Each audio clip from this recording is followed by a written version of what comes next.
के तपाईहरु share sale गरेपछि त्यसलाई ट्रान्सफर कसरी गर्ने सिक्न चाहनुहुन्छ भने आजको भिडियो हजुरको लागि एकदमै इम्पोर्टेन्ट हुनेछ किनभने यसमा 1 बाइ 1 स्टेप बताउन गइरहेको छु।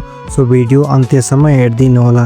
सो सर्वप्रथम हजुरहरु आफ्नो TMS मा आउनु होला र त्यसपछि अर्डर गर्नको लागि अर्डर पेजमा जानु होला र जुन शेयर सेल गर्नु छ त्यो हजुरहरुले सर्च गरेर सेलमा राख्न सक्नुहुन्छ। यसरी हजुरहरुले आफ्नो स्क्रिप्ट अथवा कम्पनी सर्च गरेर र क्वान्टिटी र प्राइस हालेर यहाँ अर्डर राख्न सक्नुहुन्छ र अर्डर सेल भएपछि हजुरहरुले अब के गर्नुपर्छ त्यो म सम्पूर्ण 1 बाइ 1 भन्ने छु।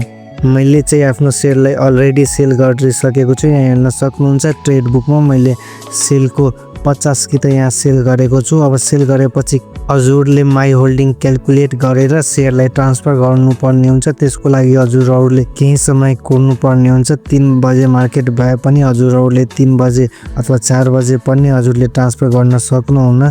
त्यसको लागि हजुरहरुले बेलुकी 6-7 बजे आफ्नो मेरो शेयरमा आउनु होला। हजुरहरुले यो सम्पूर्ण मेथडहरु फोनबाट पनि गर्न सक्नुहुन्छ। हेर्न सक्नुहुन्छ मैले आफ्नो मेरो शेयर यहाँ लगइन गरिसके र त्यसपछि यहाँ हेर्न सक्नुहुन्छ तल माई परचेज सोर्स भनेर हजुरहरुले सर्वप्रथम यसमा जानुपर्ने हुन्छ। त्यसपछि यहाँ साइडमा माई होल्डिङमा क्लिक गर्नु होला र हजुरले सेल गरेको यहाँ शेयर आउने छ त्यसको हजुरहरुले माई होल्डिङ क्याल्कुलेट गर्नुपर्ने हुन्छ। त्यसको लागि हजुरहरुले सर्चमा क्लिक गर्नु होला र त्यसपछि यस्तो आउने छ। हजुरहरुले यहाँ साइडमा यहाँ टिक बटन हेर्न सक्नुहुन्छ। जति पनि आउँछ यहाँ हजुरहरुले सबैलाई सिलेक्ट गर्नु होला र त्यसपछि प्रोसिड गर्नु होला र त्यसपछि यहाँ फेरि सिलेक्ट गरेर अपडेट गर्नु होला। यति भएपछि हजुरहरुको माई होल्डिङ सेभ सक्सेसफुल यहाँ आउनेछ र त्यसपछि हजुरले यहाँ साइडमा भएको EDIS मा क्लिक गर्नु होला।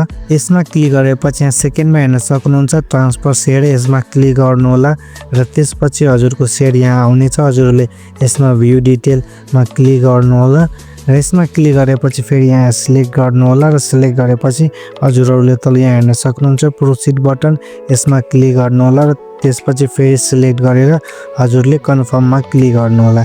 यति गरेपछि यहाँ हेर्न सक्नुहुन्छ successfully requested for transfer share. यति भएपछि हजुरको काम सक्यो। अब तपाईको ब्रोकरले यस शेयरलाई ट्रान्सफर गरिदिनेछ। यसरी हजुरले सेल गरेको शेयरलाई सजिलैसँग ट्रान्सफर गर्न सक्नुहुन्छ र हजुरलाई आदि केही जिज्ञासा छ भने तल कमेन्ट बक्समा लेख्न सक्नुहुन्छ। Okay so this was for today. Will see you in the next video. Till then take care. Bye.